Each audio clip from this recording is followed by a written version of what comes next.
Hey there, welcome back. We're on lesson 7 now of my series on business management training, and the title of this lesson is how much time is spent trying to solve the wrong problem. Let's see how much of this applies to you. I really hope you've been enjoying these lessons. They've been kind of fun for me. This is the first time I've ever done this. A lot of this stuff I've taken right out of my business management boot camp and trying to convert it down to about 10-minute lessons, but it's fun to talk about this stuff because it truly is things that I run across with that students are making mistakes, and we make the same mistakes here as well. So this one is about trying to solve the wrong problems, and of course we're all guilty of that. And the truth is that most people spend 90% of their time trying to solve the wrong problem, and only 10% of their time to their best ability. And frankly, it should be the other way around. If you're not very good at something, the first thing you ought to do is delegate that. Don't delegate the stuff you're good at. Delegate the stuff you're not good at. Let somebody else worry about it. I find that most of the stuff that I delegate, I don't want to do and couldn't do a very good job if I did do it. And some of the stuff that I do and do well, I work hard to even delegate that, because the more of that I get delegated, the more systemized I am and the more time I have for myself. But when it comes to solving the problems, this takes a little bit of thinking, because people go at problem solving differently, and they look for excuses more than solutions many times. I've got a list of problems that sometimes occur in the business of buying and selling houses. So let me just go down this list and have a little discussion and see how they would relate to you. First of all, let's suppose you're not getting enough leads, meaning you're not getting enough sellers to call you. Well, the first thing you got to ask yourself then is, what am I doing to make that happen? And if you don't like that answer, then you've already got your answer. I know I got to do something to make it happen. We get a virtual assistant to call FSBOs for us. If those FSBOs don't come in, it's not the FSBO's fault, it's the virtual assistant's fault. And if the virtual assistant is not getting them and you're putting up with it, it's your fault. Just had this conversation with my own virtual assistant that happens to live here in Jacksonville this morning, in fact. I noticed that the lead flow kept declining and declining and declining, and I made it crystal clear that if I don't continue to get these FSBOs, you don't continue to have a place to work, because that's what I put you to work for to begin with, and I absolutely meant it. Don't think I didn't.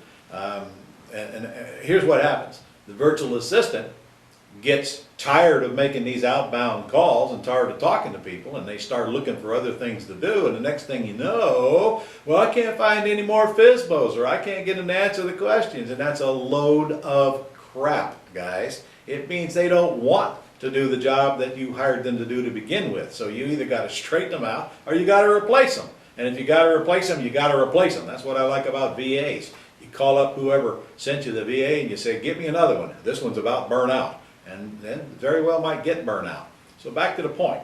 If you're not getting FSBOs, it's because somebody's not making the calls. If somebody's not making the calls, it's your fault. Get it fixed. It's not going to fix itself. All right, so if I'm not getting enough bank-owned properties, if you're into making offers for all cash, it's because you're not getting enough contacts with realtors to send them to you. If you've got 1 or 2 or 3 REO realtors out there, they should be feeding you these deals day in and day out, and there's no excuse if they're not. And with the advent of listingbook.com, it's so easy to come right across your email. So ask your REO agents how you can get a consistent flow of these properties. All right, number 2. Well, why aren't we getting deals? Well, I don't know. Why aren't you getting deals? If that's your problem, you got to analyze it clearly. Deals start with generating leads. If I'm not generating leads, I'm certainly not going to get any deals. Then you say, but Ron, I got 3 FSBOs this week. Well, 3 FSBOs in a week is not going to cut the mustard. It's not going to happen.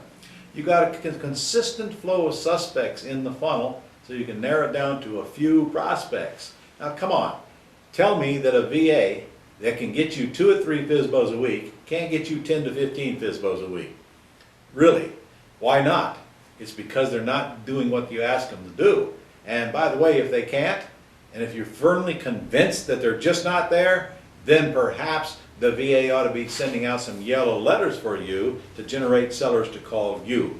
So if you can't get them to call out, because they're not there, then get them to call you. Nobody watching this video lives in a city where there aren't sellers who don't want to sell their houses. So if we're not getting deals, it's because we're not getting leads, or maybe we're getting the leads and we're not pulling the trigger on the leads that we get, which is a very common problem, incidentally. I work with a lot of students who have no problem getting the leads. They can stack them up ½ inch deep, but for some reason they have trouble getting to a deal, and that reason is usually fear. Fear of talking to the seller, fear of confrontation, fear of saying something that they don't know the answer to. Guys, you've got to push yourself through that one. If you know you got a prospect in your hand, it's time for you to get on the telephone and make a call and make the appointment to go to the house and get the lease option agreement signed or the purchase and sale agreement. You got to do that, because if you don't do that, nothing will ever happen. You can generate all the leads you want, but if you don't get out there and get a piece of paper signed, you don't have a deal. So you got to get to the point to where you can make yourself do that. And once you do, you'll find out that they're way more afraid of you than you are of them, and you wonder, what the heck was I worried about? They need me worse than I need them. So if you're not getting deals, it's because you're either not getting leads or you're not following up on the leads and getting to a conclusion, one of the two. Please don't tell me it's because there's no deals in your town. I'm sorry, I'm not buying that. I've been all over the United States, I've been all over Canada for 30 years now, and I've never seen a city where there weren't deals. Good times, bad times, good rates, low rates, good market, buyer's market, seller's market, depression, recession, top end of the market. It doesn't make any difference, guys. There's always deals. There's always people with houses for sale, and there's always buyers who want to buy those houses. And if you're not getting paid to put those two together, it's because some part of your system is broke, and you need to take a real hard look at it, identify what the real problem is, and get it fixed. And by the way, it's always a small problem. It's never a big problem. It's a small problem. But it creates a big loss because it's like a broken link in a chain. For example, if you're not getting any deals and it's because you're not getting any leads, that's a small problem. Easy to fix. Get a VA to get you some leads. But without them, you're never going to get any deals. And then everything else sucks from there on. All right. Why does your cash flow suck? I bet you know the answer to that. Cash flow sucks because you're not getting any deals, because you're not following up, or you're not getting any leads. One of those two. Because if you are, and then you're pushing them through to the end and doing what I trained you to do to get the buyers coming at you and the VAs handling all the information flow, then you'll start getting checks. I want you to think about this for a moment. I have a VA call a FSBO, and I find out that the FSBO is maybe over leveraged a little bit and happy to lease option the property for what they owe on it, and it's got a reasonable payment. I call that FSBO and I make an appointment to go see that house, either today or tomorrow.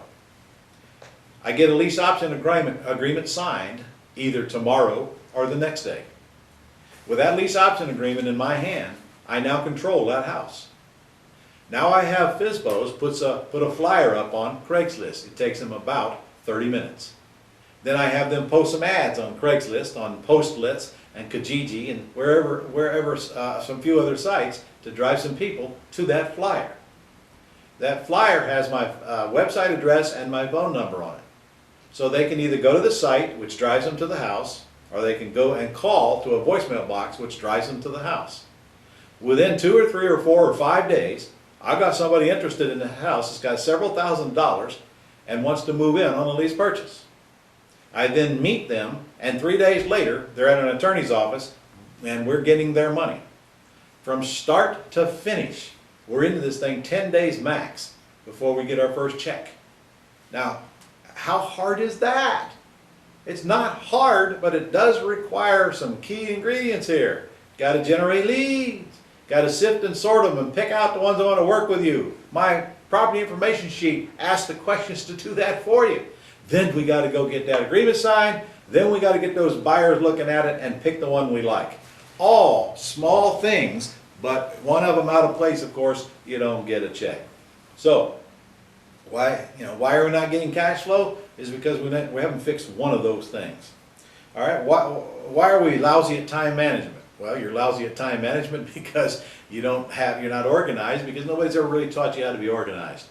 Why are you overloaded with minutia? Well, if this is your problem, what are you going to do to fix it? You know what to do to fix it. You've only got two choices. You've either got to keep doing the minutia because you won't turn loose, or because you can't think you can't afford help. Baloney. You can afford help because it don't cost very much. A VA, last time I looked, cost about 32 cents a minute, and they only charge for the minutes that they use. This is a small amount of money.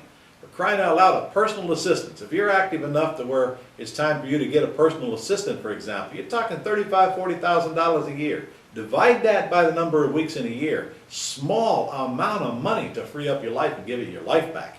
Think of what a personal assistant can do for you all day and every day. The answer is about 95% of what you're currently doing right now. Now you're freed up to actually focus on the important things, most of which your personal assistant and your VAs will get done for you. So if you're overloaded with minutia, it's because you choose to be. It's your own fault.